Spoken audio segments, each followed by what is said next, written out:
So knee says know when the temperature and pressure is low. इस line से हमने याद किया था कि निकल को एज ए कैटलिस्ट यूज़ करने के लिए हाइयर टेम्परेचर प्रेशर की रिक्वायरमेंट होती है।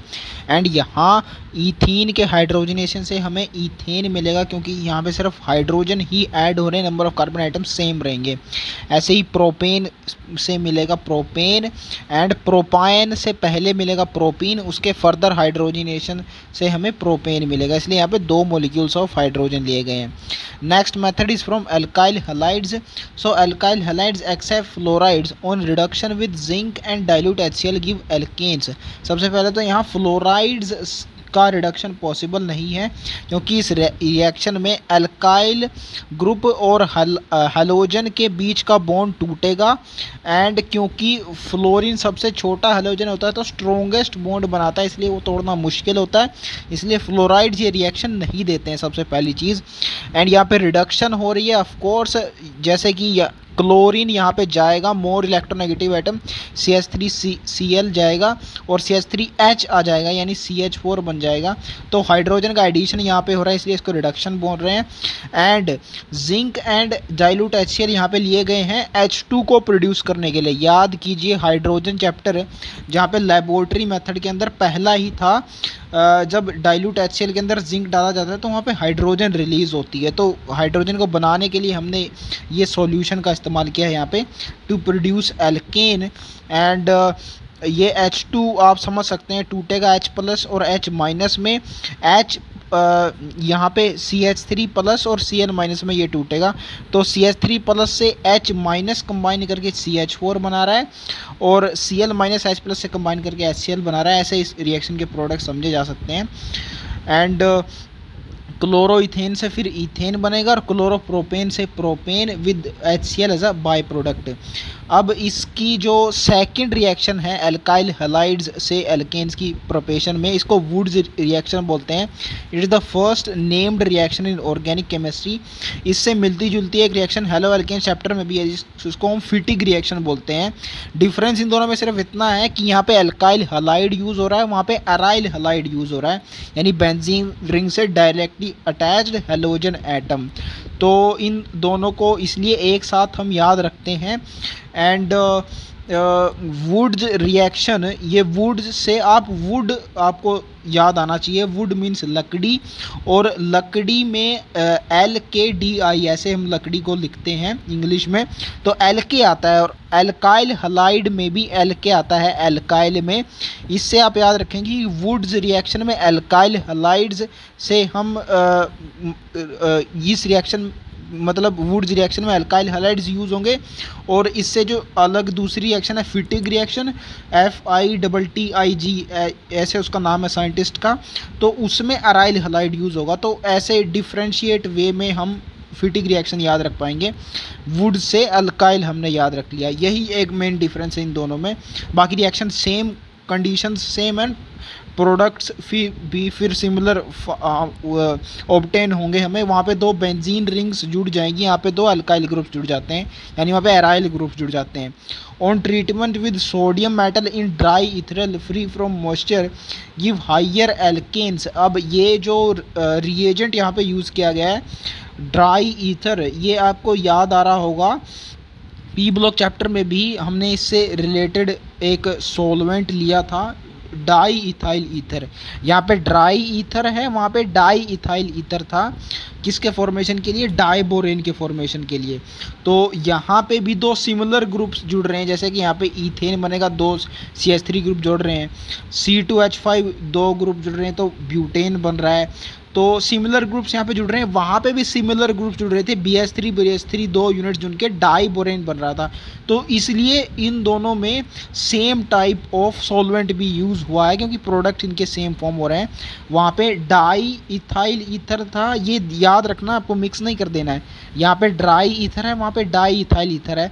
अब इन दोनों को डिफ्रेंशिएट करने के लिए, जैसा कि मैंने आपको बताया कि फिटिग रिएक्शन एक इससे सिमिलर है, तो फिटिग में F आता है, यहाँ भी F है, फ्री फ्रॉम मॉइस्चर। ये ड्राई सूखा मतलब फ्री फ्रॉम मॉइस्चर ही होगा, तो ये लाइन तो आपको याद रखनी ही है यहाँ पे। तो फ्री से फिटिग आपको याद रखना है, यानी ड्राई ईथर यहाँ पे आएगा फिटिग वाली रिएक्शन में, यानी वुड्स वाली रिएक्शन में, तो डाई इथाइल ईथर वहाँ डाई बोरेन के साथ यूज़ होगा। ये आपको ऐसे अल्टरनेटिवली भी याद हो जाएगा ना वहाँ पे, क्योंकि डाई बोरेन फॉर्म हो रहा है तो वैसे भी डाई इथाइल ईथर याद हो जाना था। तो यहाँ पे हाइयर एल्केन्स बन रहे हैं, ये हम देखेंगे आगे रिएक्शन में। It is used for the preparation of higher alkanes containing even number of carbon atoms. तो जैसे कि यहाँ पे एग्जांपल दिया गया है ब्रोमोमीथेन का सोडियम और ड्राई ईथर की प्रेजेंस में रिएक्शन हो रही है, तो यहाँ से Na और Br कंबाइन करके 2NaBr बाहर निकल जाएगा और CH3 कंबाइन करके बना लेंगे ईथेन। तो even number of carbon atoms बन रहे हैं, यहाँ पे 2 बन रहे हैं, आगे 4 बनेंगे।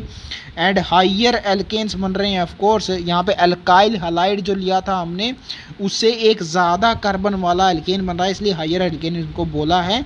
तो ये एक कैरेक्टरिस्टिक प्रॉपर्टी होगी वुड्स रिएक्शन की, even number of carbon atoms के साथ हाइयर एल्केन बनने की।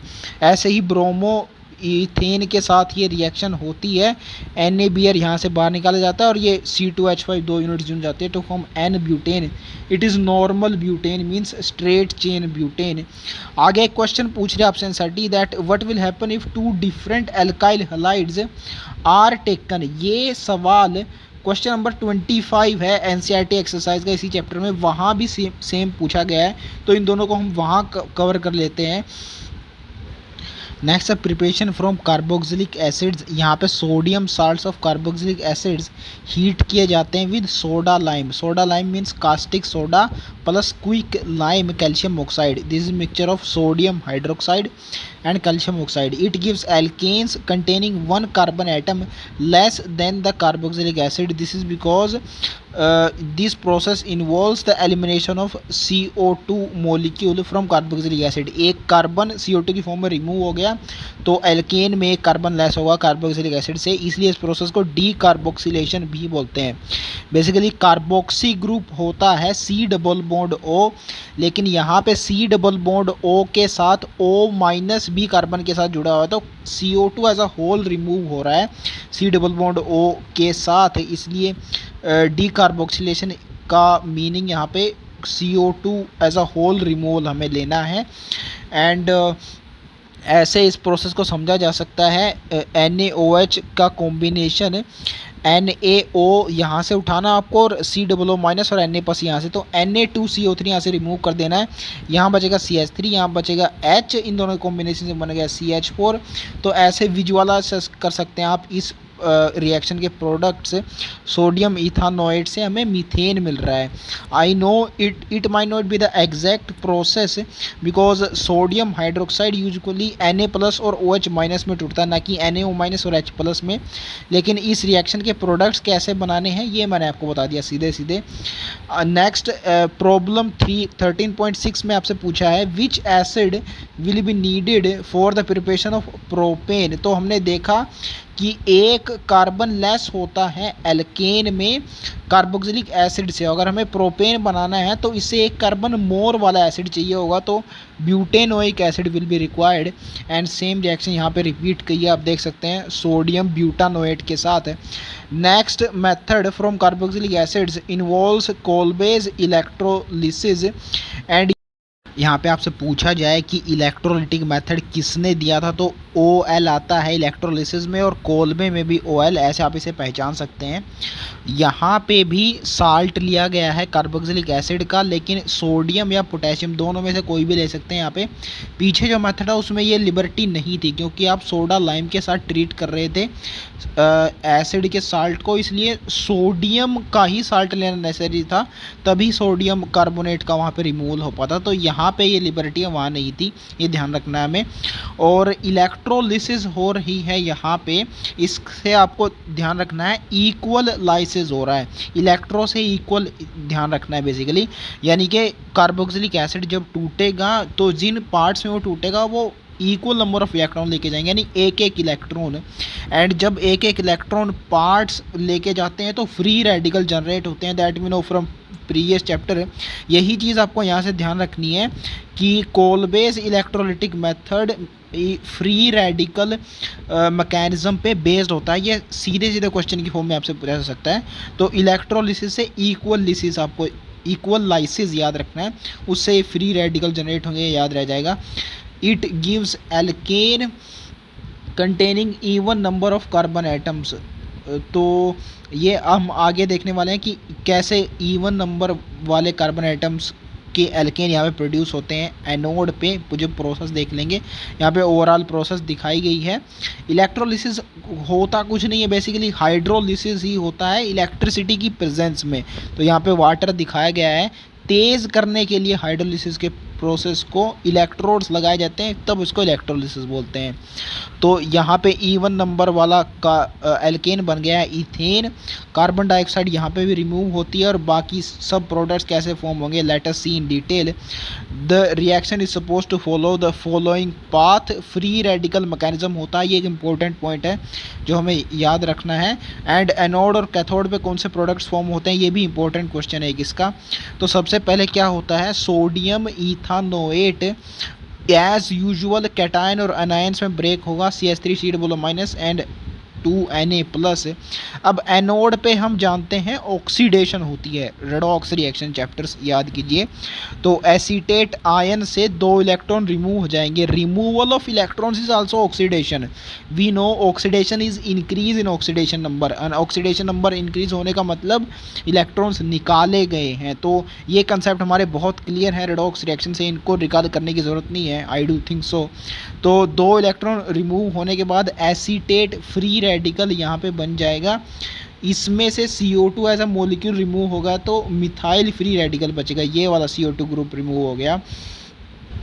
एंड CH3COO-, इसमें एक नेगेटिव चार्ज है, तो इससे एक ही इलेक्ट्रॉन निकलना चाहिए मॉलिक्यूल से, लेकिन यहाँ पे 2 निकलते हुए इसलिए दिखाए गए हैं क्योंकि यहाँ पे 2 मॉलिक्यूल्स लिए गए हैं एसीटेट आयन के। एंड 2 मॉलिक्यूल्स इसलिए लिए गए हैं क्योंकि इलेक्ट्रॉन्स निकलने के बाद जो फ्री रेडिकल जनरेट होगा, मिथाइल फ्री रेडिकल, वो आपस में कंबाइन करके बनाएंगे ईथेन। इसलिए 2 मिथाइल फ्री रेडिकल होने ज़रूरी है यहाँ पे, इसलिए 2 एसीटेट आयन्स लिए गए हैं। एंड CO2 के साइड में ये साइन यूज़ किया गया है, ये वेपर्स को शो करता है कि फॉर्मेशन होते ही ये गैसियस फॉर्म में यानी वेपर्स के फॉर्म में उड़ गया। ऐसा ही ईथेन के लिए भी यूज़ किया गया है, हम आगे देखेंगे। जो फर्स्ट 4 मेंबर होते हैं एल्केन्स के, मीथेन से लेकर ब्यूटेन्स तक, वो गैसियस स्टेट में एग्जिस्ट करते हैं नेचुरली। तो रिलीज़ होगा ये वेपर्स की फॉर्म में, फॉर्म होते ही इट इज़ क्वाइट ऑब्वियस हो जाएगा ये आपके लिए। अब यहाँ पे इंपॉर्टेंट क्वेश्चन हो जाता है कि एनोड पे कौन से प्रिंसिपल प्रोडक्ट्स फॉर्म हो रहे हैं। पहला कार्बन डाइऑक्साइड, देन ईथेन। अब इनको याद कैसे रखें, तो एसीटेट आयन हमने देखा इसका काम एनोड पे है क्योंकि इसकी ऑक्सीडेशन होनी है, रिलीज ऑफ इलेक्ट्रॉन, क्योंकि 2 पार्ट्स थे यहाँ पे, CH3COO- और Na+। ज़्यादा इलेक्ट्रॉन्स CH3COO- के पास हैं तो रिलीज़ करने की टेंडेंसी भी इसके पास है, इसलिए रिलीज ऑफ इलेक्ट्रॉन्स जहाँ होगा ऑक्सीडेशन वहाँ होगी, इसलिए CH3COO- ही एनोड पे आएगा। एंड जब ये इलेक्ट्रॉन रिलीज़ करेगा तो मिथाइल फ्री रेडिकल जनरेट होंगे और CO2 रिलीज़ होगी। तो CO2 एनोड पे होगी, ये हमें रिलीज होगी, हमें पता लगा, और मिथाइल फ्री रेडिकल यहाँ जनरेट होंगे जो कंबाइन करके बना लेंगे ईथेन को। तो that's how you remember that these 2 products CO2 and ethane are formed at anode. अब कैथोड पे होगी एज ऑब्वियस रिडक्शन। जो इलेक्ट्रॉन्स इसने रिलीज़ किए हैं एसीटेट आयन ने, वो वाटर एक्सेप्ट करेगा क्योंकि 2 ही तो रिएक्टेंट थे इस रिएक्शन में, एक सोडियम इथानोएट और दूसरा वाटर। एक ने रिलीज़ करी तो दूसरा एक्सेप्ट करेगा। तो वाटर में क्या है इलेक्ट्रॉन एक्सेप्ट करने लायक, एक H+ है, एक OH- है। OH- के पास तो ऑलरेडी इलेक्ट्रॉन्स हैं माइनस चार्ज की फॉर्म में, H+ के पास कमी है इलेक्ट्रॉन की, तो वो एक्सेप्ट कर लेगा एक इलेक्ट्रॉन और हाइड्रोजन फ्री रेडिकल जनरेट कर देगा। अब ये 2 हाइड्रोजन फ्री रेडिकल आपस में कंबाइन करके फॉर्म करेंगे H2 को, विच अगेन वेपर्स की फॉर्म में उड़ जाएगा। एंड यहाँ पे जो OH- जनरेट हुआ था ये Na+ के साथ रिएक्ट करके NaOH बना लेगा। तो these are the 4 principal products that we obtain in this reaction. And कैसे कौन सा कहाँ प्रोड्यूस हुआ है ये भी मैंने आपको बता दिया। H2 और NaOH कैथोड पे प्रोड्यूस हुए हैं, CO2 और इथेन CH3 ये एनोड पे प्रोड्यूस हुए हैं। यही आपको बताया CH3 CO2 H2 और NaOH। So that was all about this reaction coal-based electrolytic method for the preparation of alkane from salts of carboxylic acids। Free radical mechanism होता है इसका रिएक्शन को प्रोसीड करने के लिए। ये इंपॉर्टेंट क्वेश्चन है, बार बार मैं बता चुका हूँ, आपको पता होना चाहिए कैसे इसको याद रखना है। मीथेन पूछ रहा है कि नहीं बनाया जा सकता इस मेथड से, क्यों? क्योंकि मीथेन में एक ही कार्बन है भाई। हमने देखा था इवन नंबर ऑफ कार्बन यहाँ पे प्रोड्यूस होते हैं, पूरा प्रोसेस भी देख लिया, 2 फ्री रेडिकल्स कंबाइन करके ऐसा होता है। तो मीथेन में क्योंकि एक ही है, ओड है, इवन 3 कार्बन वाला भी यहाँ से जनरेट नहीं हो सकता।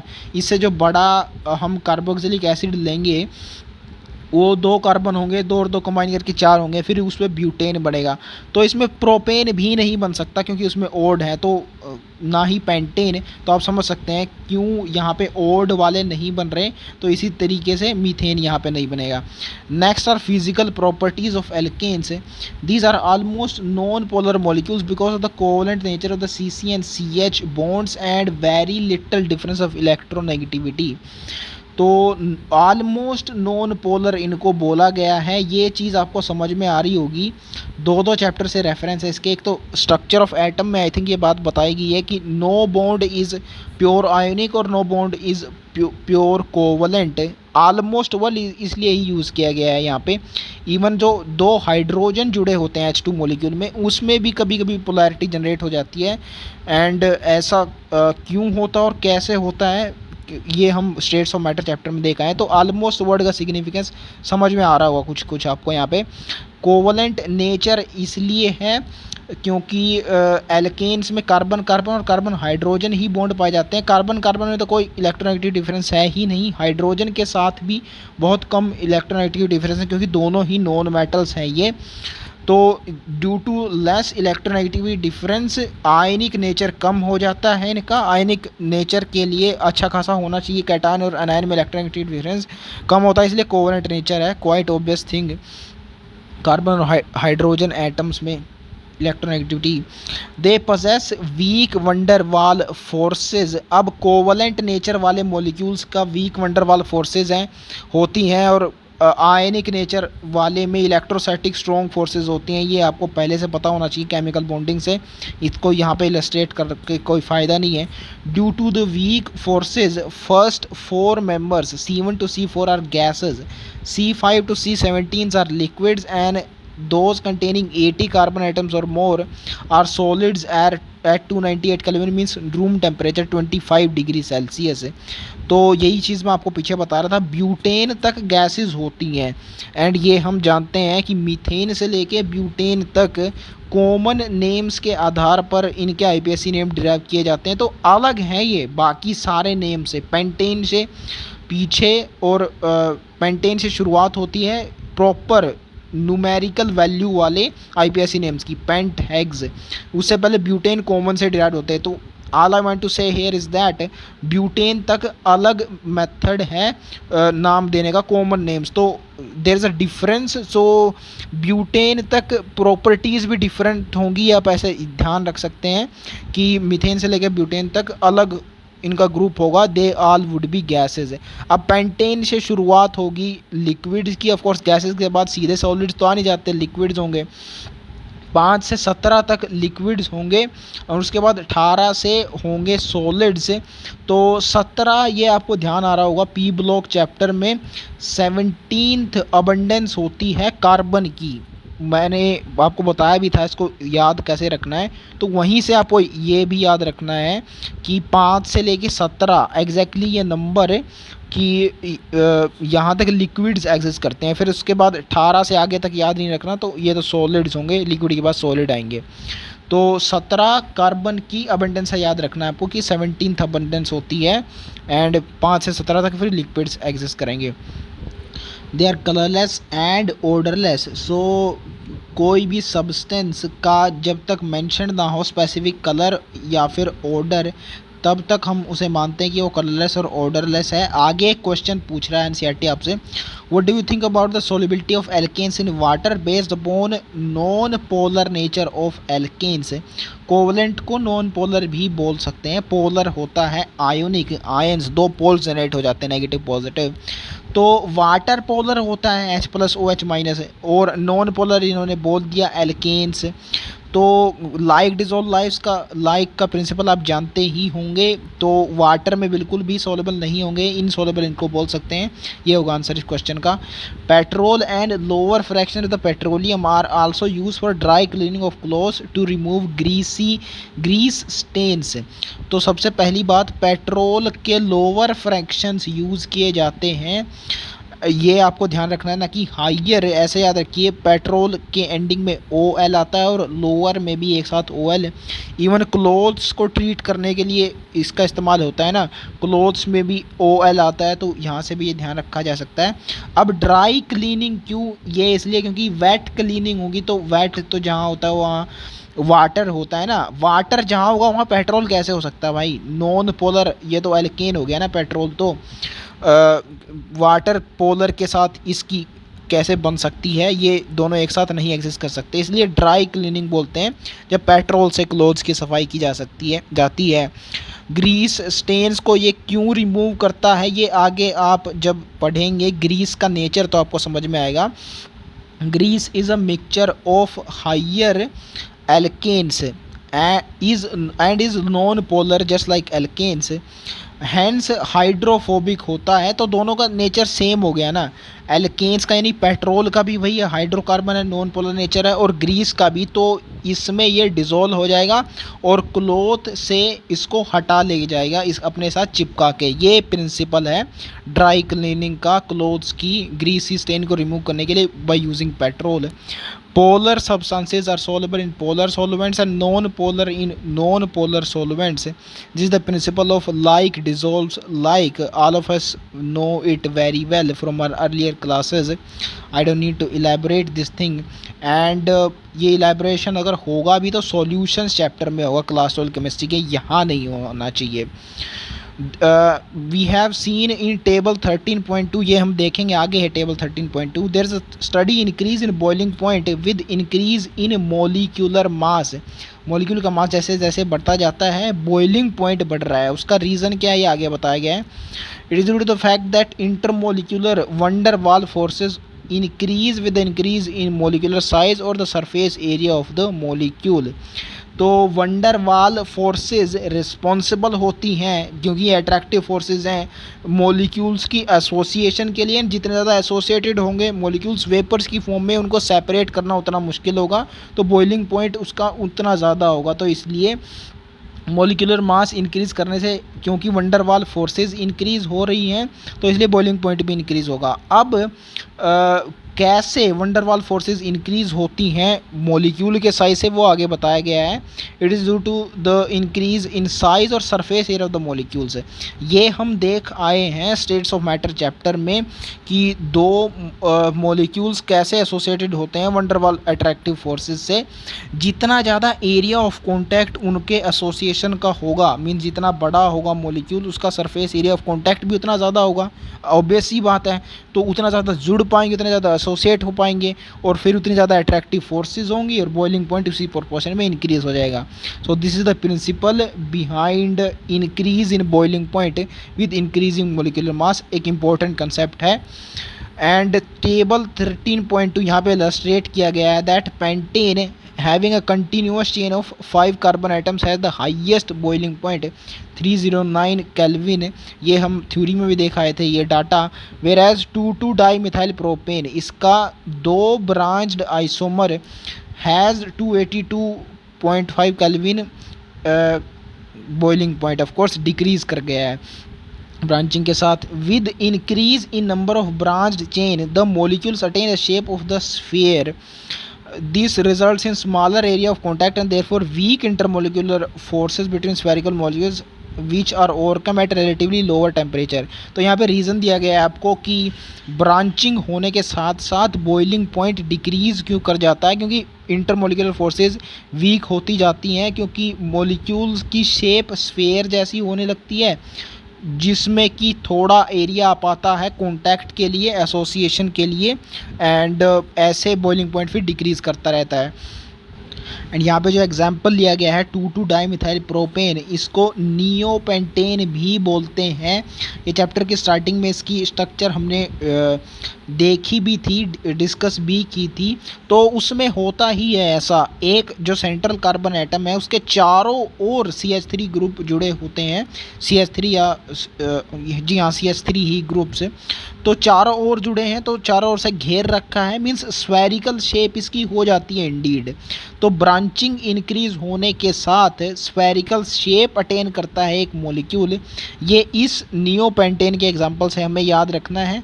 एंड स्फेरिकल शेप अगर एक बार हमें याद रह गई तो ये तो हम जानते ही हैं कि स्फेयर का जो सरफेस एरिया होता है, एरिया ऑफ कॉन्टैक्ट, वो लीस्ट होता है, क्योंकि स्टेट्स ऑफ मैटर के अंडर एक कंसेप्ट आता है सरफेस टेंशन का, जिसमें ये चीज़ हमने बहुत डिटेल में समझी हुई है। तो ये तो हमें वहाँ से लर्न हो ही जाएगा। मेन चीज़ यहाँ पे ये थी कि कौन सी शेप अटेन करता है जब ब्रांचिंग इंक्रीज कर देते हैं हम किसी भी मॉलिक्यूल की। सो ये था कंसेप्ट बॉइलिंग पॉइंट के डिक्रीज होने का। आगे केमिकल प्रॉपर्टीज़ दी हुई हैं, उससे पहले इस टेबल में मैं आपको बता दूं, सिर्फ यही चीज़ है ध्यान देने लायक।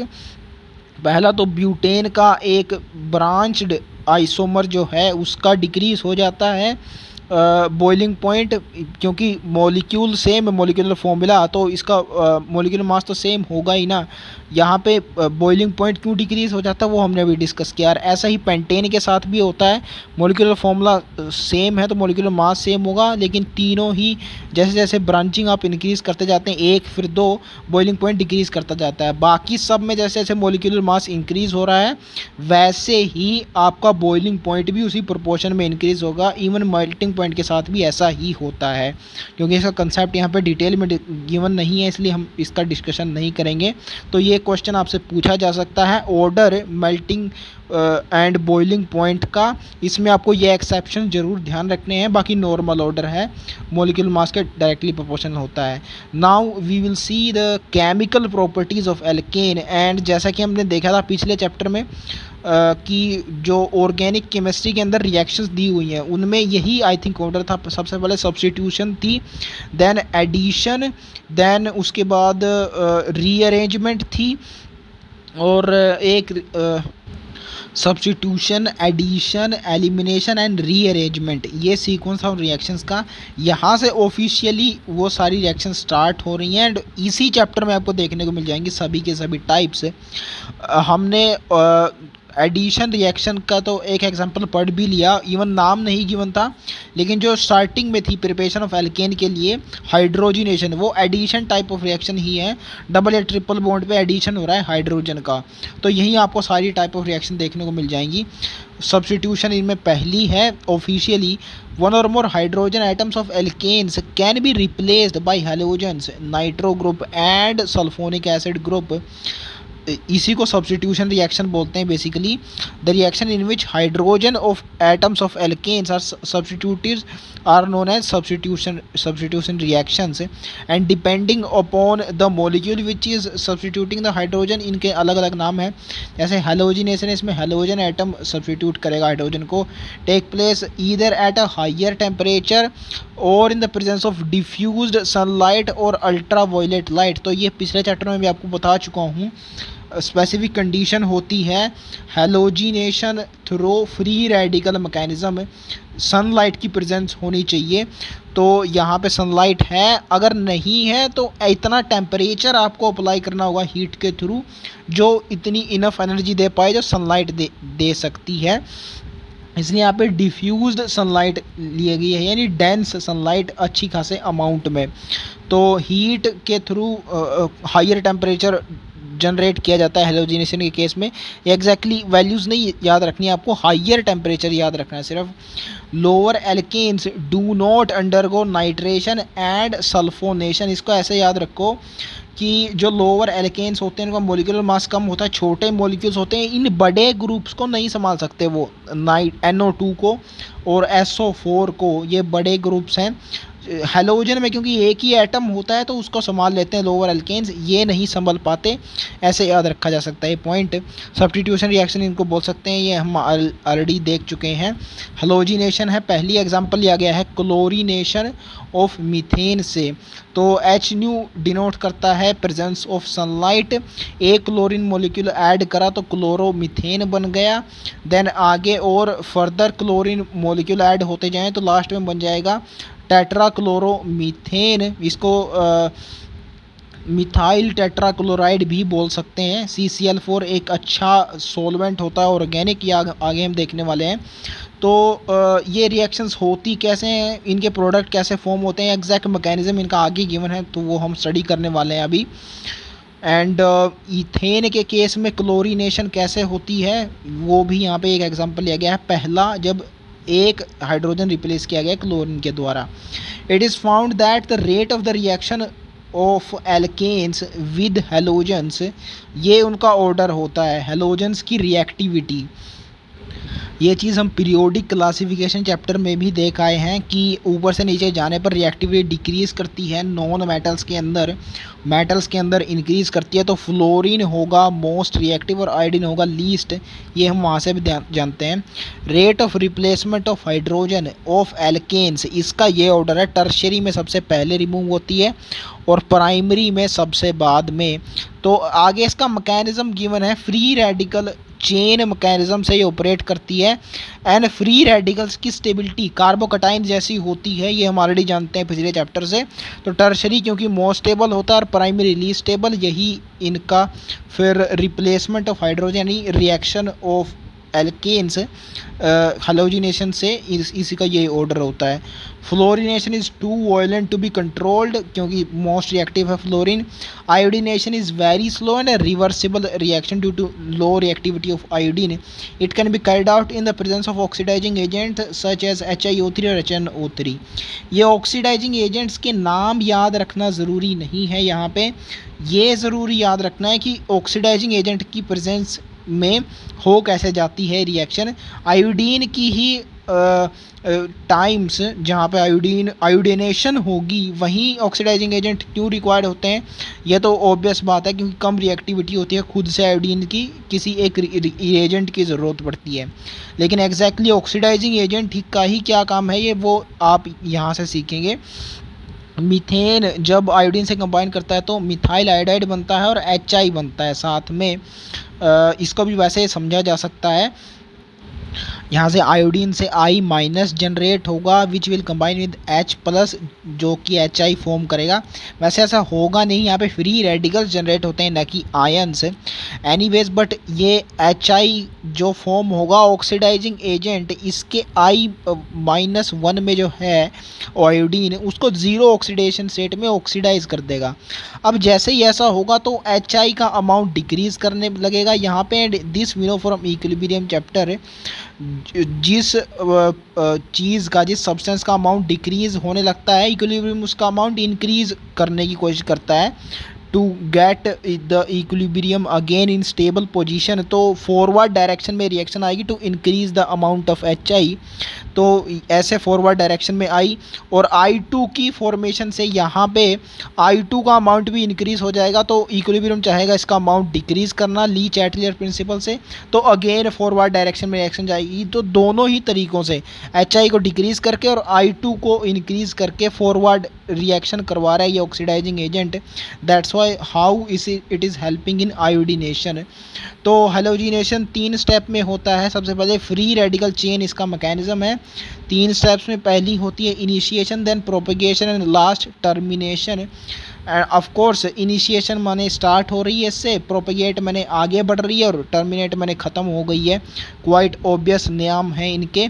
अब इनमें होता क्या है वो देख लेते हैं। इनिशिएशन के अंदर reaction is initiated by homolysis of chlorine molecules in the presence of light or heat. Cl bond is weaker than Cc and CH bond and hence easiest to break.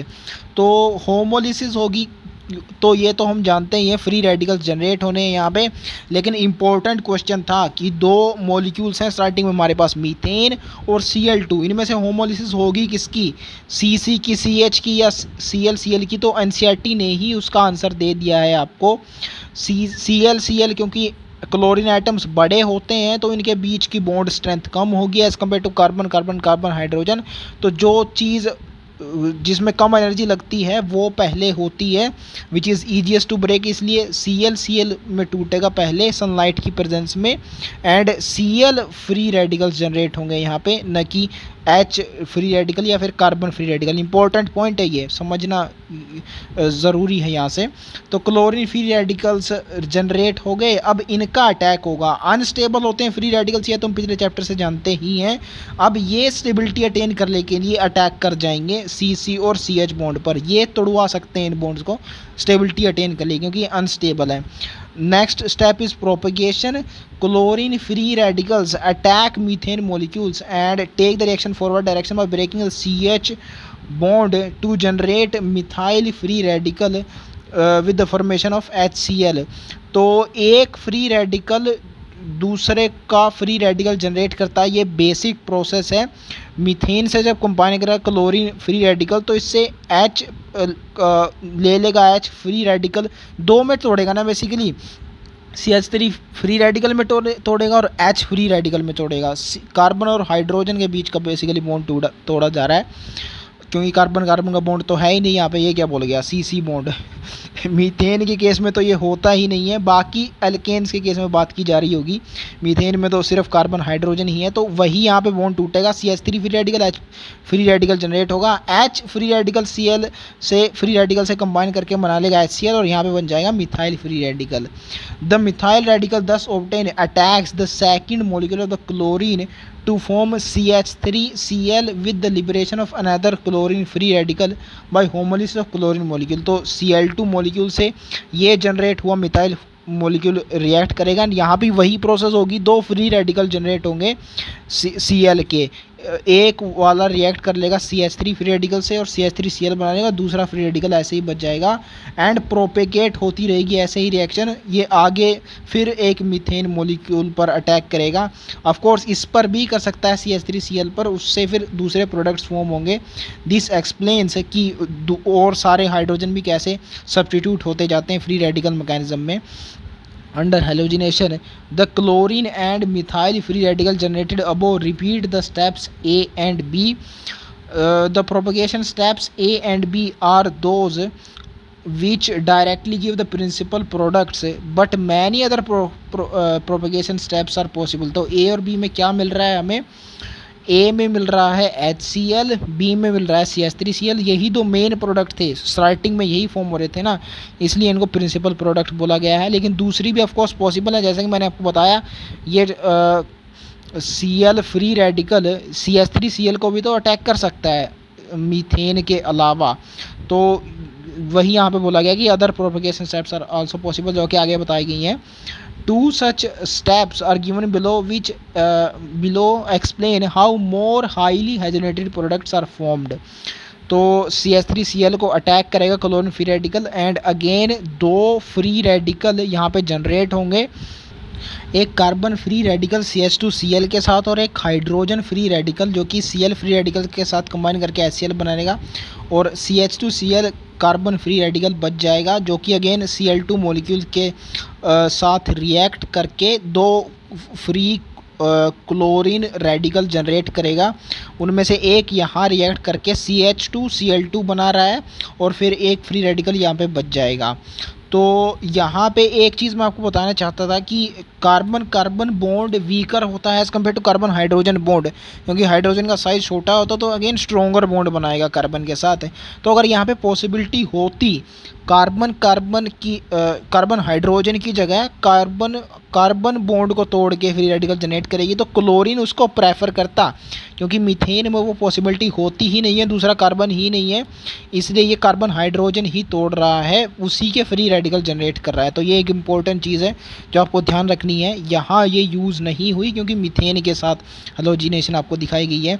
Last the termination step, the reaction stops after some time due to the consumption of reactants and और due to the following side reaction. तो ये and और important है। यहाँ पे दो ही veg हैं कि रिएक्शन स्टॉप हो जाए, या तो रिएक्टेंट जो हमने लिए वो ख़त्म ही हो जाए या फिर रिएक्टेंट ख़त्म भी ना हो। अगर साइड रिएक्शन हो जाए, टर्मिनेशन रिएक्शंस, तो भी रिएक्शन ख़त्म हो सकती है। दोनों ही पॉसिबिलिटीज़ इंपॉर्टेंट है यहाँ पे जानना। The possible chain terminating steps are chlorine free radicals combine करके आपस में Cl2 बना ले, जो कि स्टार्टिंग रिएक्टिंग मॉलिक्यूल्स था, जो कि वहाँ पे नहीं दिखाया गया है, सिर्फ HCl दिखाया गया है और एल्काइल हैलाइड दिया गया है, यानी Cl2 भी जनरेट हो सकता है इसमें। ये भी एक इम्पॉर्टेंट चीज़ है। एंड अगर ये बन गया और हमारे पास सनलाइट की प्रेजेंस नहीं है तो रिएक्शन वहीं पे थम जाएगी। ये रीज़न है कि साइड रिएक्शन होने की वजह से, टर्मिनेशन होने की वजह से भी रिएक्शन बंद हो सकती है, even when the reactants are present. That's why both of these things are mentioned separately. दूसरा, मिथाइल फ्री रेडिकल कंबाइन करके इथेन मॉलिक्यूल बना लेंगे, तो हमने देख लिया। और मिथाइल फ्री रेडिकल और क्लोरीन फ्री रेडिकल कंबाइन करके CH3Cl बना लेंगे। This is one of the principal product. ये चीज़ हमने नहीं देखी थी बेसिकली, ये मैं गलती से बोल गया। CH3 ये दोनों फ्री रेडिकल कंबाइन कर रहे हैं। In the chlorination of methane, the formation of ethane, this is explained by this termination step। ये ऐसा क्वेश्चन आपसे पूछा जा सकता है, जा चुका है basically. I think NCERT exercise में ये क्वेश्चन आ चुका है। Though in CH3Cl the one of the product is formed but free radicals are consumed and chain is terminated. तो ये जो लाइन लिखी गई है NCERT ने थोड़ा कंफ्यूज कर दिया है इसको लिख के। ABC पार्ट बेसिकली इसी की बात हो रही है। Main one of the product is formed, ऐसी होनी चाहिए थी ये लाइन। दो इन CH3Cl only one of the principal product is formed but because free radicals are consumed the chain is terminated। Termination जो कि लास्ट स्टेप है उसमें हम अज्यूम करते हैं ना कि दोनों प्रिंसिपल प्रोडक्ट फॉर्म होने चाहिए, लेकिन यहाँ पे सिर्फ एक ही फॉर्म हुआ है। वैसे को बताने के लिए ये लाइन यहाँ पे लिखी गई है। Though in C only one of the principal product is form CH3Cl not HCl। And इसका रीज़न आपके आगे बताया गया है। फ्री रेडिकल्स हमारे पास दो थे क्लोरीन के, Cl2 जब टूटता है उससे Cl फ्री रेडिकल दो, एक ने कंबाइन करके Cl2 बना लिया, दूसरे ने CH3Cl। तो HCl के लिए बचा कहाँ? तो यहाँ पे सिर्फ एक ही प्रिंसिपल प्रोडक्ट फॉर्म हो रहा है। रीज़न उसका ये है कि फ्री रेडिकल कंज्यूम हो जा रहे हैं, चेन टर्मिनेट हो गई है। तो ऐसे समझना आपको इस लाइन को। The above mechanism helps us to understand the reason for the formation of ethane as a by product during the chlorination of methane. तो स्टार्टिंग में जब प्रोडक्ट्स पढ़ रहे थे हम, एक एक हाइड्रोजन सब्स्टिट्यूट होता जा रहा था और क्लोरीन ऐड होता जा रहा था और HCl के बाय प्रोडक्ट के साथ। वहाँ हमें स्टैंडर्ड रिएक्शन में नहीं दिखता कि ईथेन भी यहाँ से फॉर्म हो सकता है, लेकिन ये मैकेनिज़्म, फ्री रेडिकल मैकेनिज़्म हमें ये बताता है। तो सीधे अगर आपसे पूछा जाए कि कौन सा मैकेनिज़्म ईथेन की फॉर्मेशन एक्सप्लेन करता है, it is free radical mechanism, chain mechanism. And अगर स्पेसिफिक स्टेप आपसे पूछी जाए तो it is the termination step. इन्हीं दो बेसिस पर यहाँ से क्वेश्चन बनाया जा सकता है। Next reaction is that of combustion. ये one of the standard reaction नहीं है जो कि वहाँ पे मेंशन थी, लेकिन एल्केन्स में इसका मेंशन बहुत ज़रूरी है क्योंकि लार्जली पेट्रोल्स जो कि हाइड्रोकार्बन्स में आते हैं वो फ्यूल्स की तरह ही यूज़ किए जाते हैं, जिसमें ये प्रोसेस इन्वॉल्व होती है। Alkanes on heating in the presence of air or dioxygen are completely oxidized to CO2 and water with the evolution of large amount of heat। यही हीट इनको एज अ फ्यूल यूज़ करने के लिए responsible होती है। यहाँ पे amounts दिए गए हैं जो आपको याद नहीं रखने हैं। लार्ज हीट होती है, सिर्फ इतना याद रखना सफिशेंट है। एंड एक चीज़ यहाँ पे जो बैलेंसिंग की गई है वो आप खुद से भी कर सकते हैं। आपको सिर्फ ये पता होना चाहिए कि नंबर ऑफ़ कार्बन आइटम्स दोनों तरफ इक्वल होने चाहिए, सिर्फ एक इस कंसेप्ट से। एंड CO2 और H2O फॉर्म होते हैं कंबशन में, ये तो सभी लोग जानते ही हैं। The general combustion equation of alkane is given as below. ये मैं ज़रूर एक्सप्लेन करना चाहूँगा आपको, ये काफ़ी चैप्टर्स में एक्सप्लेन की भी जा चुकी है, आई थिंक पिछले चैप्टर में कर ही दी है हमने, ऑर्गेनिक केमिस्ट्री में भी देख लेते हैं इसको। यहाँ पे भी एन कार्बन एटम्स हैं हाइड्रोकार्बन्स के अंदर, तो एन ही कार्बन डाइऑक्साइड के अंदर में मिलेंगे क्योंकि इन दोनों में कार्बन का नंबर सेम है। एंड बात करें अगर हाइड्रोजन की, तो एक हाइड्रोजन आधा ही वाटर मॉलिक्यूल दे सकता है, क्योंकि हाइड्रोकार्बन में जितने हाइड्रोजन हैं उसके डबल हैं वाटर में, तो एक दे सकता है आधा ही, इसलिए 2n+2 देंगे, इसके आधा अमाउंट ऑफ वाटर। 2n+2 का आधा कितना होता है n+1, तो यही है स्टोइकियोमेट्री वाटर की यहाँ पे। अब बचा ऑक्सीजन, तो जितना नंबर ऑक्सीजन का CO2 में है उतना ही यहाँ पे O2 का है, तो n होगा यहाँ से contributed, means NO2 will form NCO2। अब वाटर के अंदर भी ऑक्सीजन है, तो यहाँ से भी काउंट करना है हमें स्टोइकियोमेट्री। एंड यहाँ है एन ऑक्सीजन एक है यहाँ पे और O2 में ऑक्सीजन 2 है, इसका मतलब एक वाटर मॉलिक्यूल प्रोड्यूस करने के लिए आधा O2 मॉलिक्यूल लगेगा, क्योंकि एक ही ऑक्सीजन एटम है वाटर के अंदर, तो n+1 वाटर प्रोड्यूस करने के लिए n+1/2 ऑक्सीजन लगेंगे। अब इन दोनों को जोड़ दीजिए, n+n+1/2, 2 को मल्टीप्लाई किया तो 2n+n+1/2 यानी 3n+1/2, ये हो गई स्टोइकियोमेट्री ऑक्सीजन की। Due to the evolution of large amount of heat during combustion, alkanes are used as fuels. During incomplete combustion of alkanes with insufficient amount of air of dioxygen, carbon black is formed, which is used in the manufacture of ink, black pigments and as filters। तो ये सारे uses और formation कैसे होती है carbon black की, ये P block chapter में देख आए हैं हम डिटेल से कि कंप्लीट ऑक्सीजन की प्रेजेंस में क्या प्रोड्यूस होता है, इनसफिशिएंट एयर की प्रेजेंस में क्या प्रोड्यूस होता है, कंप्लीट एब्सेंस में क्या होता है, कैसे उनको लर्न करना है, तो ये यूजेस तक उस चैप्टर में कवर किए जा चुके हैं, तो वहाँ से आप इसको देख सकते हैं। That's all about combustion. यहाँ पे इक्वेशन दी गई है उसकी, कार्बन ब्लैक फॉर्म होता है इनकम्प्लीट कंबशन यानी रिड्यूस्ड सप्लाई ऑफ एयर से। एक कंडीशन होती है एब्सेंस ऑफ एयर, उससे भी कुछ प्रोड्यूस होता है, रिड्यूस्ड सप्लाई से कुछ अलग प्रोड्यूस होता है। ये सारी डिटेल्स आप पी ब्लॉक चैप्टर में देख सकते हैं, वहाँ पे हमने कवर की हुई है। Next is controlled oxidation, means limited amount of oxygen की प्रेजेंस में ऑक्सीडेशन। कंप्लीट ऑक्सीडेशन करेंगे तो of course CO2 and water he produce हो जाएगा, उसमें तो कोई शक ही नहीं है। लेकिन कंट्रोल ऑक्सीडेशन में under different catalyst different compound oxidised compounds हमें ऑब्टेन होते हैं, उन्हीं का यहाँ पे डिस्क्रिप्शन है। Alkanes on heating with regulated supply of O2 or air at high pressure in the presence of suitable catalyst give the variety of oxidation products. यहाँ पे इंपॉर्टेंट चीज़ सूटेबल कैटलिस्ट ही है, यही आपको क्वेश्चन की फॉर्म में पूछे जाएंगे कि कौन सा कैटलिस्ट यूज़ करें तो कौन सा कंपाउंड हमें मिल जाएगा। तो फर्स्ट केस में मीथेन कॉपर की प्रेजेंस में हीट किया जा रहा है, ऑक्सीडाइज किया जा रहा है, उसमें मीथेनॉल मिलेगा। ये अल्कोहल चैप्टर है क्लास 12 केमिस्ट्री में, आप देखेंगे कि कॉपर की प्रेजेंस में जब प्राइमरी अल्कोहल को हीट किया जाता है, ऑक्सीडाइज किया जाता है, तो एल्डिहाइड मिलता है, सेकेंडरी अल्कोहल से कीटोन मिलता है। तो कॉपर मेटल का एसोसिएशन, उनकी रिएक्शन अल्कोहल्स के साथ होती है, ये उस चैप्टर से भी आपको क्लियर हो जाएगा। तो कॉपर के साथ अल्कोहल्स जुड़ा हुआ है, ये वहाँ से आपको क्लियर हो जाएगा। तो इसे याद रखिए कि मीथेन की ऑक्सीडेशन कॉपर की प्रेजेंस में अल्कोहल देगी। मीथेन है तो ऑफकोर्स मीथेनॉल मिलेगा ना, एल्केन की मैं कहना चाहता हूँ इन जनरल। आगे है उससे फिर एक बड़ा मॉलिक्यूल है, मोलिब्डेनम का ऑक्साइड है। ये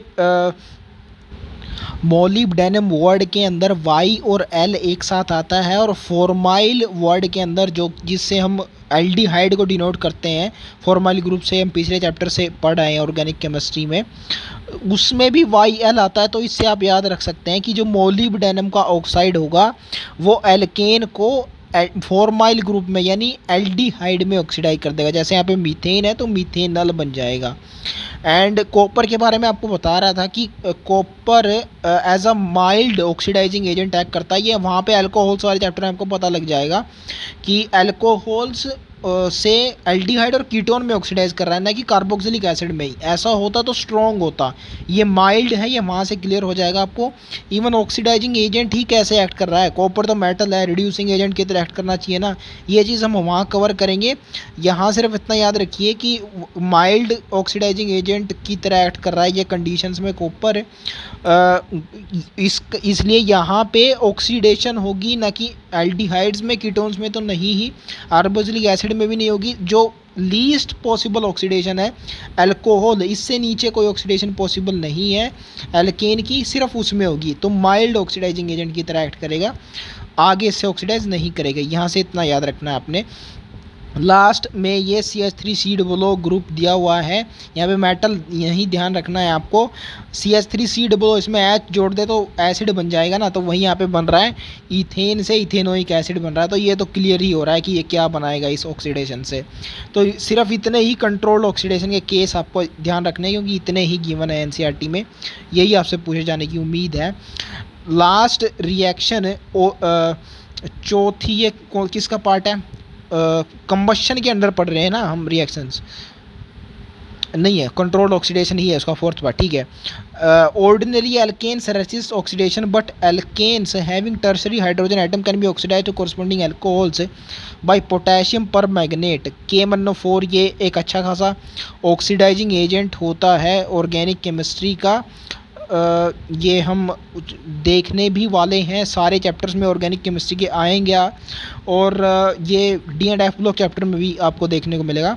यहाँ पे क्या यूज़ है इसका, एल्केन्स ऑर्डिनरी ऑक्सीडेशन रेसिस्ट करते हैं, किसी भी टाइप की रिएक्शन हो, ये ऑक्सीडेशन के लिए कोई स्पेसिफिक नहीं है। हम देख आए हैं पैराफिन्स होते हैं alkenes, acid alkalis, reducing oxidising agents, सभी को रेसिस्ट करते हैं। लेकिन टर्शरी हाइड्रोजन एटम होने का मतलब है कि कार्बोकटाइन टर्शरी जनरेट हो सकता है। यहाँ पे देखिए हो क्या रहा है, H+ रिमूव होके OH अटैच हो रहा है, OH माइनस अगर यहाँ पे जुड़ रहा है तो C+ के ऊपर ही जुड़ रहा है, ये तो ऑब्वियस चीज़ है। एंड यानी इसका मतलब यहाँ पे कार्बोकटाइन जनरेट होगा। एंड टर्शरी हाइड्रोजन का मतलब है कि टर्शरी कार्बोकटाइन जनरेट हो सकता है, विच इज़ मोस्ट स्टेबल, तो इसलिए ये रिएक्शन हो पाती है। क्वाइट ऑब्वियस रीज़न है इसका, मुझे इतनी देर नहीं लगानी चाहिए थी इसमें। टर्शरी कार्बोकटाइन यहाँ से सीधे ही दिखाई दे रहा है। अभी आप यहाँ पे एक चीज़ पूछ सकते हैं कि पोटेशियम पर मैग्नेट तो स्ट्रॉन्ग ऑक्सीडाइजिंग एजेंट होता है, तो ये डायरेक्टली एसिड्स में क्यों नहीं ऑक्सीडाइज कर देता हमारे इस एल्केन को। तो इसका एक्सप्लेनेशन ये है कि एल्केन्स रेसिस्ट करते हैं ऑक्सीडेशन को, सीधे ही कंप्लीटली ऑक्सीडाइज तो नहीं हो सकते ना वो। जो कोई रेसिस्ट करता है वो थोड़ा सा ऑक्सीडाइज होगा नॉर्मल, किसी भी चाहे कितना ही स्ट्रॉन्ग ऑक्सीडाइजिंग एजेंट हो। ऊपर देखिए यहाँ पे ऑक्सीडाइजिंग एजेंट है, हीट की गई है और ड्रास्टिक कंडीशंस हैं यहाँ पे प्रेशर और टेम्परेचर की, तब जाके रिएक्शन हो पाई है कंप्लीट ऑक्सीडेशन इनटू एसिड्स। यहाँ पे चाहे आप किसी भी कितना भी स्ट्रॉन्ग ऑक्सीडाइजिंग एजेंट ले लें, ऑक्सीडेशन सिर्फ माइल्ड होगी, यानी एक ही स्टेप आगे सिर्फ अल्कोहल्स में होगी, ना कि एल्डिहाइड्स और एसिड्स। ये आपको ध्यान रखना है यहाँ पे, क्योंकि कोई और दूसरी ड्रास्टिक कंडीशन यहाँ पे नहीं ली गई है। This could be the possible reason for this. Next is isomerisation. N alkanes mean normal alkanes, straight chain alkanes on heating in the presence of anhydrous Al3 and HCl gas isomerize to branched chain alkanes। तो ये जो आपको mixture दिया गया है AlCl3 और HCl का, इसको आइसोमेराइजिंग मिक्सचर बोलते हैं। यही एक इम्पोर्टेंट क्वेश्चन हो जाता है यहाँ से। एंड जहाँ पे आपको दिया गया है वहाँ पे एल्केन्स की रिएक्शन है, एल्केन्स के स्टार्टिंग में Al आता है और एल्युमिनियम के स्टार्टिंग में भी Al, तो इससे आपको मदद हो सकती है याद रखने में कि एल्केन्स के आइसोमराइजिंग केस में आइसोमराइजिंग मिक्सचर कौन सा होगा, Al3 पर HCl होगा। आइडिया सो एटलीस्ट लग ही सकता है इससे। आपको यहाँ पे मेजर प्रोडक्ट्स गिवन है, minor products are not reported in organic reaction.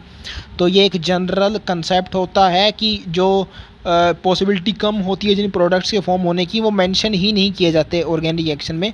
इसका मतलब ये दोनों मेजर प्रोडक्ट्स हैं। अब कैसे याद रखें इन दोनों को, क्योंकि हेक्सेन एन हेक्सेन के अलावा 4 और स्ट्रक्चरल आइसोमर्स पॉसिबल हैं हेक्सेन के, ये हम ऑलरेडी जानते हैं, स्टार्टिंग में ही पढ़ आए हैं इसके सारे आइसोमर्स। तो 4 में से 2 ही गिवन है यहाँ पे, वो दूसरे 2 क्यों नहीं पॉसिबल हो सकते, क्यों वो माइनर प्रोडक्ट होते हैं, ये आप तब समझेंगे जब इसका एग्जैक्ट मैकेनिज्म आप समझ पाएंगे। एंड मैकेनिज्म आप गूगल पे सर्च कीजिए इसका आइसोमराइजेशन का, इतना कॉम्प्लेक्स है कि उसको 11th-12th के लेवल पर तो समझा ही नहीं जा सकता इजीली। तो इसको हमें अगेन ट्रिक से ही लर्न करना होगा, इवन ऑब्जर्वेशन है, इसको ट्रिक भी नहीं बोलूँगा मैं। पीछे हमने देखा था कि जो पहले बनते हैं प्रोडक्ट्स, जैसे CH3Cl था और HCl था in the chlorination of methane, उनको प्रिंसिपल प्रोडक्ट बोला जाता है, यानी मेजर प्रोडक्ट्स वो होंगे। यहाँ पे भी जो पहले बनेंगे, ब्रांचिंग जिनकी पहली होगी आइसोमराइजेशन के थ्रू, वो होंगे मेजर प्रोडक्ट्स। अब 2 मिथाइल पेंटेन और 3 मिथाइल पेंटेन में दोनों के अंदर एक ही ब्रांचिंग हो रही है। इसके अलावा जो 2 ब्रांच्ड आइसोमर्स होते हैं एन हेक्सेन के स्ट्रक्चरल आइसोमर्स, उनमें 2-2 ब्रांचिंग होती है। ब्यूटेन की जगह होती है 2-2 methyl and 2-3 methyl, I think these 2 are the rest of the isomers है। तो 2 ब्रांचिंग होती है बेसिकली, ये मैं कहना चाहता हूँ। तो एक ब्रांचिंग वाले पहले बनेंगे, 2 वाले बाद में, इसलिए जो पहले बनेंगे वो मेजर प्रोडक्ट होंगे। ये एक रीज़नेबल एक्सप्लेनेशन हो सकती है ये याद रखने की कि मेजर प्रोडक्ट्स क्या होंगे एन हेक्सेन के। एन आइसोमराइजिंग मिक्सचर कैसे इसको याद रखना, ये हमने डिस्कस कर ही लिया। नेक्स्ट इज़ एरोमेटाइजेशन, जैसा कि नाम बता रहा है यहाँ पे एरोमेटिक कंपाउंड्स बनेंगे। And the most common aromatic compound we know is benzene. यहाँ पे सिर्फ बेंजीन की प्राइमरीली फॉर्मेशन होगी, क्योंकि यहाँ पे लिखा गया है 6 और मोर कार्बन आइटम्स होने चाहिए एल्केन्स में, यानी 6 तो बेंजीन में ही होते हैं ना, उससे ज़्यादा बेंजीन और उसके डेरिवेटिव्स की फॉर्मेशन होगी यहाँ पे। अब ये कैसे याद रखें भाई, एरोमेटिक कंपाउंड्स तो बेंजीन के अलावा भी होते हैं, हम पढ़ आए हैं पिछले चैप्टर में ऑर्गेनिक केमिस्ट्री में। जैसे कि मैं एग्जांपल लूँ तो टेट्राहाइड्रोफ्यूरान के अलावा एक फ्यूरान होता है, जी हाँ, टेट्राहाइड्रोफ्यूरान तो नहीं है, एरोमेटिक कंपाउंड फ्यूरान होता है और थायोफीन होता है, एक में ऑक्सीजन एक में सल्फर आता है। जी हाँ, यही एक मेन कंसेप्ट है। बेंजीन से छोटे जितने भी एरोमेटिक कंपाउंड्स हैं वो हेटेरोसाइक्लिक होते हैं, दूसरे एटम्स भी आते हैं कार्बन और हाइड्रोजन के अलावा। यहाँ पे सिर्फ एल्केन से, कार्बन और हाइड्रोजन से हमारा एरोमेटाइजेशन हो रहा है, दूसरे इसमें एलिमेंट्स इन्वॉल्व नहीं हैं। इसलिए सबसे छोटा एरोमेटिक कंपाउंड जिसमें कार्बन और हाइड्रोजन के अलावा कोई दूसरा नहीं है वो बेंजीन ही है। तो यहाँ से क्लियर होना चाहिए आपको कि 6 या उससे ज़्यादा कार्बन आइटम नेसेसरी होंगे एरोमेटाइजेशन के प्रोसेस के लिए। N alkanes again straight chain alkanes, 6 or more carbon atoms हैं जिनमें हीट करने पर दिस मच टेम्परेचर और प्रेशर पे, ये वैल्यूज़ नहीं याद रखनी है आपको। pressure in the presence of oxides of vanadium, molybdenum or chromium supported over alumina get dehydrogenated and cyclized to benzene and its homologous means benzene derivatives। इसको बोला जाता है एरोमेटाइजेशन या फिर रीफॉर्मिंग। वो जो लास्ट टाइप ऑफ रिएक्शन हमने पढ़ी थी ऑर्गेनिक केमिस्ट्री में, रीअरेंजमेंट, उसके अंडर आप इसको समझ सकते हैं रीफॉर्मिंग रिएक्शन को। यहाँ पे जो रिएजेंट यूज़ किया गया है एलुमिना, ये आप सरफेस केमिस्ट्री चैप्टर में देखेंगे, सिलिका और एल्यूमिनियम ये दोनों डिहाइड्रेटिंग एजेंट की तरह इनको यूज़ करते हैं, सरफेस पे चिपका लेते हैं ये वाटर मॉलिक्यूल्स को। तो डिहाइड्रेटिंग से डिहाइड्रोजिनेटेड काम भी ये कर देते हैं, ये पैसे याद रखिए, हाइड्रोजन का रिमूवल कर देते हैं। Al2O3 होता है एल्यूमिना, ये आपने ध्यान दे लिया कि कैसे इसको लर्न करना है। अब इसके मिलते जुलते ही इससे ऑक्साइड्स हैं Cr2O3 और MO2O3। बेसिकली एक याद रख लीजिए Cr2O3, इससे नीचे ही होता है, क्रोमियम के नीचे ही होता है मोलिब्डेनम, ये वहाँ से लर्न हो जाएगा आपको। एंड इसके पीछे होता है वेनेडियम, तो ये भी वहीं से आता है। अब Cr2O3 और MO2O3 हैं तो सेम टाइप ऑफ ऑक्साइड्स हैं। V2O5 क्यों दूसरे टाइप का ऑक्साइड यहाँ पे दिया गया है, तो इसका reason D and F block chapter में आपको मिलेगा। स्टेबल ऑक्सीडेशन स्टेट मैटर करती है। Cr की +3 होती है, उसके नीचे ही मोलिब्डेनम आता है तो उसकी भी +3 है।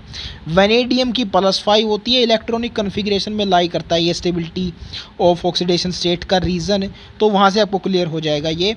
एंड दैट्स हाउ ये तीनों ऑक्साइड्स लर्न किए जा सकते हैं। जहाँ भी आपको इन तीनों का कॉम्बिनेशन मिले या तीनों में से कोई भी एक मिले, एल्यूमिना भी इवन, आप समझ जाइए कि एल्केन से, स्ट्रेट चेन एल्केन से बेंजीन की फॉर्मेशन होगी, यानी एरोमेटाइजेशन की रिएक्शन होगी। तो 6 अगर कार्बन है हमारे पास स्ट्रेट चेन में तो उससे बेंजीन बनेगा। यहाँ पे उसकी स्ट्रक्चर गिवन है। टोलुइन के कहाँ से बनेगा? Basically toluene is methyl derivative of benzene, यानी बेंजीन का डेरिवेटिव है। कौन सा एल्केन लगेगा इसकी फॉर्मेशन के लिए? तो अभी हमने देखा था कि 6 कार्बन के एरोमेटाइजेशन के साथ बेंजीन बनता है, 7 कार्बन के साथ मिथाइल बेंजीन बनेगा जिसको हम टोलुइन भी बोलते हैं, ये हम पिछले चैप्टर में देख आए हैं। और 8 अगर कार्बन होंगे फिर उसके साथ इथाइल बेंजीन बनेगा एंड सो ऑन, यही इसका प्रोसेस होता है। आपको टोलुइन के लिए पूछा है यहाँ पे, तो heptane would be the alkene जिससे मिथाइल बेंजीन यानी टोलुइन बनाया जा सकता है।